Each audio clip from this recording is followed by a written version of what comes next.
Today we're going to talk about ID checking in the new wave of counterfeit IDs that are hitting the market that are really making it difficult for people to identify whether or not an ID is valid when presented at the door of an alcohol serving establishment. There are some really basic rules of thumb that you can use to check IDs without knowing all the security features from 50 different states. And we're going to talk about those today, and we're going to get you on your way to being an expert ID checker. There are several types of fake ID you can encounter. One is a borrowed ID, somebody else's valid ID who is 21 or older.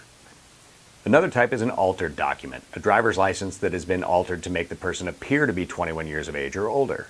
And third, and more likely these days, is a completely counterfeit document, something that's purchased online and received through the mail for purposes of being 21 years of age in order to purchase alcohol in the state of Oregon.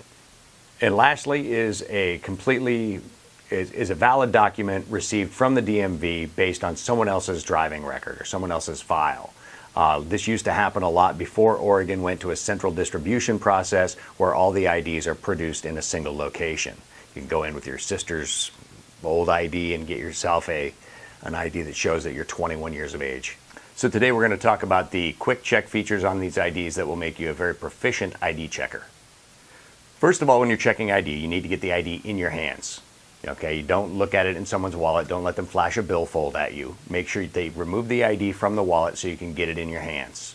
Make sure you observe the ID in proper lighting. We generally say bright enough for you to read a newspaper in. There's some very minor details of these IDs that are going to be lost if you're checking them in a dark doorway. When you get the ID in your hand, always compare the ID to the person who's handing it to you. Make sure the photo matches the person you're looking at.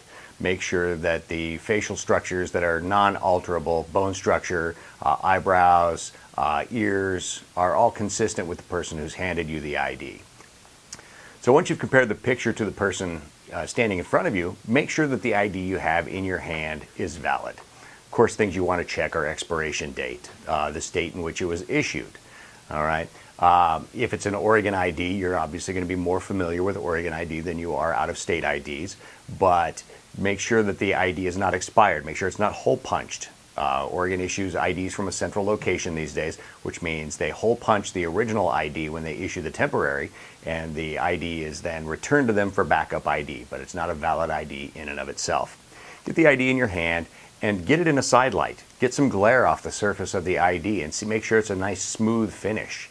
Check for holograms or OVDs, optically variable devices, which are holograms that change color in different light. Also check the finish of the ID and make sure it's a nice smooth finish. If it's got a mottled finish or it appears to be like a hammered finish, you're going to want to probably look a little deeper. That's your first clue to dig and make sure that this ID is valid.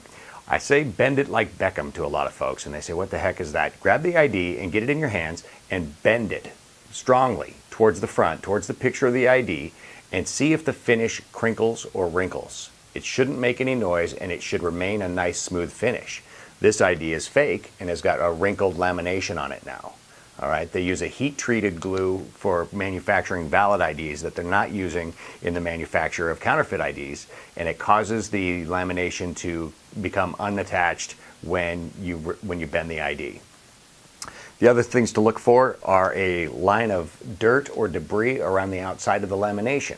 Again, the weak glue tends to bleed and it collects dirt from people's wallets and pockets. But if you look around the outside of these IDs, you'll notice that there's pocket lint and dirt around the lamination. So that's another good clue. Okay, you've got two solid clues. It's probably a fake ID at that point in time.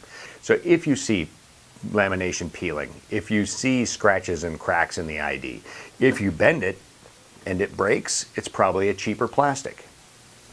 If you decide you really want to get into ID checking, some of the tools that's great to have on hand is a 20 times or greater magnifier, preferably with a white and black light LED on it, all right, so that you can actually illuminate the surface of the ID, make sure that the security features are intact. Most people check ID in a very rapid fashion. They feel rushed at the door. You've got a line of people waiting to get in your location. Most ID people check IDs for about a second and a half. Grab the ID, look at the person, check the birth date, and hand it back. All right, that's not a really good ID check. With the features found on the new counterfeit IDs, you need to take more time. We'd like you to take 10. Take 10 seconds with each ID. All right, get the ID in your hands. Look at it. Compare the picture to the person standing in front of you. Check for the security features we talked about. Check the finish of the ID, bend the ID, see if it's got any of the telltale marks of a counterfeit ID. Ask your questions. Is this your ID? Is this ID issued by Rhode Island, for instance? When you're checking ID for age verification to purchase alcohol in the state of Oregon, please remember that there are only 4 types of IDs that you can accept. An Oregon-issued ID or driver's license, another state-issued driver's license or ID, a passport, or a military or CAC card. Those are the only 4 types of IDs that you're allowed to accept. Now, you don't have to accept them if you're not familiar with them, if you don't feel that the ID is valid, or you just don't believe that the person presenting the ID is the person who's on the ID. Oregon state law requires that you check ID of anyone appearing to be the age of 26 or younger when they try to enter an alcohol serving establishment. For more information on how to check IDs and the latest trends in counterfeit IDs, contact your local OLCC office and set up a free class with your local inspector.